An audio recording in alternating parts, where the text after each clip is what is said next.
Привет! Меня зовут Игорь, и вы на канале Виталина. Здесь мы рассказываем о технике для салонов красоты, честно и понятно. К нам в последнее время начали поступать вопросы о том, почему ломаются фрезеры.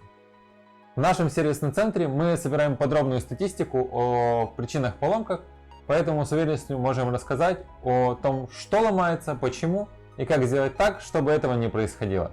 Погнали!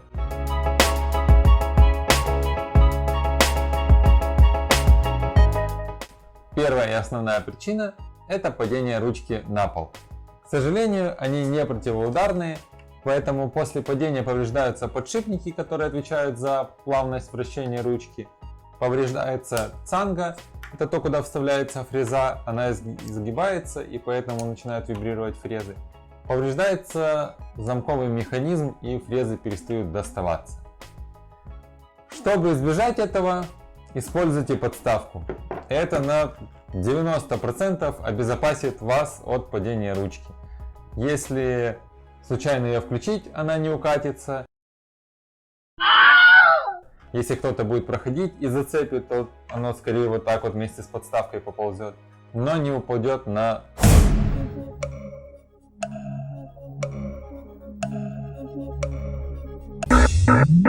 стол. Ну, получается, не упадет. Вторая причина и очень частая замена – это провод ручки мотора. Рано или поздно он, конечно же, выйдет из строя, потому что он всегда в работе, натягивается, растягивается, имеет перегибы и где-то доперебьется. Чтобы увеличить срок службы, постарайтесь всего этого избежать. Так, чтобы он не сильно растягивался, не имел перегибы. Очень часто фрезер ставят под стол, и для него это чуть ли не самый плохой вариант для провода, потому что провод очень сильно натягивается, имеет перегиб возле ручки и имеет перегиб возле блока. Если вы левша, поставьте блок слева, возьмите ручку в левую руку, соответственно, и тогда вот никаких перегибов и натяжений. Если вы правша, все то же самое, только зеркально. Если же неудобно размещать блок на рабочей поверхности, у вас мало места или какие-то другие причины, можно использовать прямой провод. Он хорош тем, что он длинный, он не будет натягиваться, там где будут изгибы, они тоже будут не жесткие, но в нем опять же недостаток в том, где и плюс. Он длинный, и если мало места, то его надо будет куда-то девать. Дальше поговорим о проблемах с замком, с цангой и в принципе об этом. Кроме как падения, очень часто бывает, что цанга ржавеет. На 90% это происходит от того, что используют фрезы влажные, в замок вставляются влажные фрезы. Они могут быть влажные, потому что стерилизовались в автоклаве, их не просушили после этого. Их стерилизовали, химически замачивали, то же самое не протерли и вставили вместе с каплей дезинфекции. Это гораздо хуже, чем просто попадание капли туда воды. Или перед использованием, если фрезу обрызгиваете дезинфекцией, то все это надо внимательно протирать и перед использованием, чтобы фреза, хвостовик фрезы был сухим. Также, в принципе, следите, чтобы на ручку не попадала влага. Понятно, что работа связана с водой. Если это педикюр, так тем более. Но поработали, протерли ручку и на открытой поверхности оставляйте, чтобы она хорошо просохла. Если дезинфицируете ручку, то не используйте спрей, не брызгайте на нее сверху, а используйте влажную салфетку дезинфицирующую, либо просто салфетку, которую смочили дезинфектором и протерли сверху. Берегите ручку от пыли. Используйте вытяжки, это гораздо намного и еще больше увеличит срок службы ручки.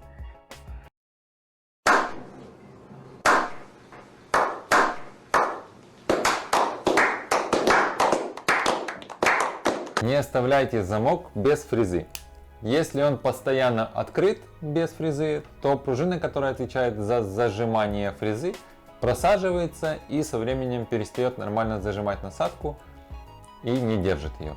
Если же он постоянно закрыт, то пружина зажимает саму цангу. и она прожимается, и со временем перестают вставляться насадки нормально.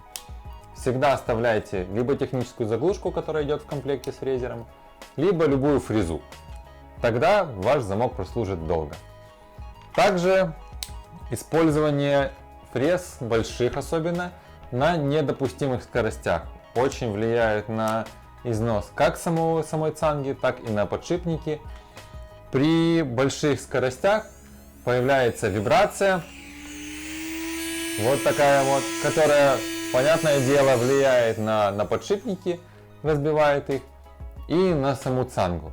Причем может случиться критичная ситуация, и очень часто говорят, что в этом виноват фрезер, хотя на самом деле нет. Когда идет слишком большая скорость, то фреза сгибается вот таким вот образом. И это очень сильно повреждает сам замок. Еще одна поломка, которую может вызвать отсутствие фрезы в замке, это полностью сгоревший мотор. Также это может быть как вариант открытый замок, фреза стоит, а замок открыт. В таком положении механизм мотора заблокирован, и происходит следующая ситуация.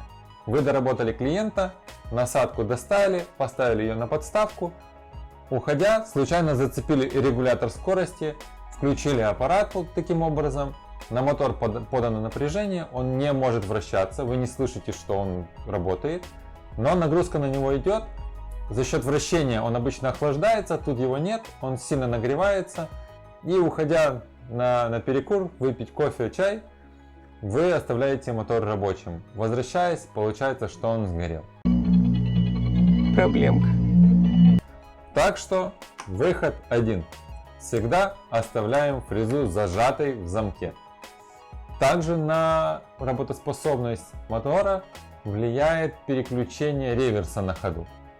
Никогда этого не стоит делать, если аппарат не позволяет такого.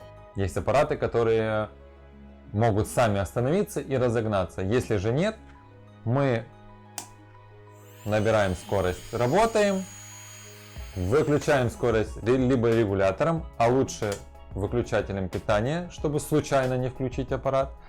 Переключаем направление и после этого включаем аппарат. Головная боль, большая часть дохода и приколов вокруг ремонта в нашем сервисном центре — это попытка самостоятельного ремонта ручки. Потому что вроде бы все с ней хорошо, я просто попыталась почистить, но собрала не так. Мастерам, конечно, хорошо, что вы приносите им дополнительную работу, но все-таки попрошу вас остеречься от такого. Единственное, что можно попробовать сделать, это продувка воздухом. Продаются специальные баллоны с сжатым воздухом. Вы можете продувать все щели.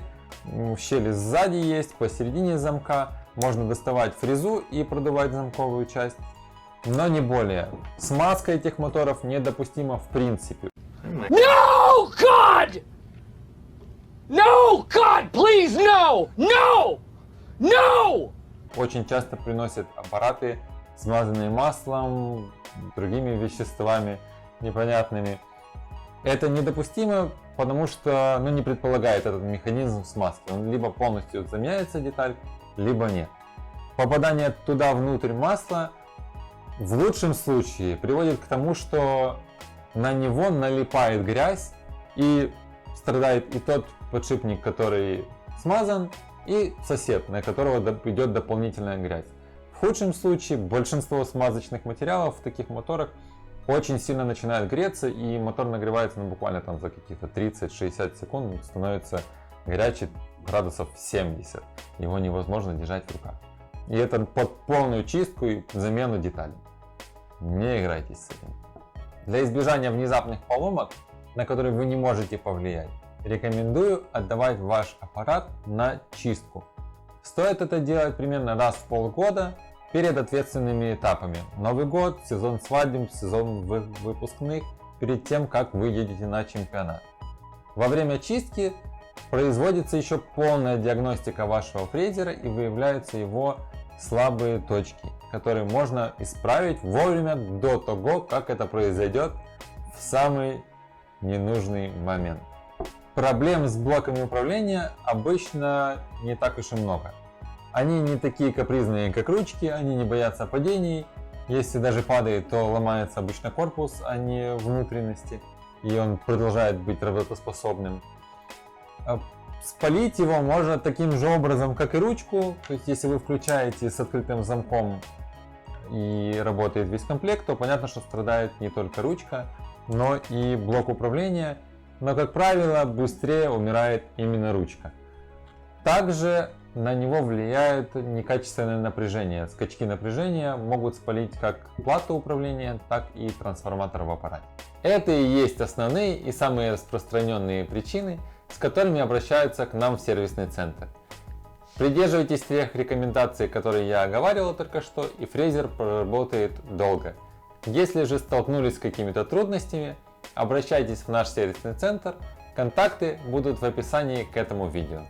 Не забывай подписываться на канал, в комментарии напиши, с какими ты трудностями и поломками уже сталкивался. Может быть, одна из тех, как раз, которые я только что оговаривал. Ставь лайк. Пока!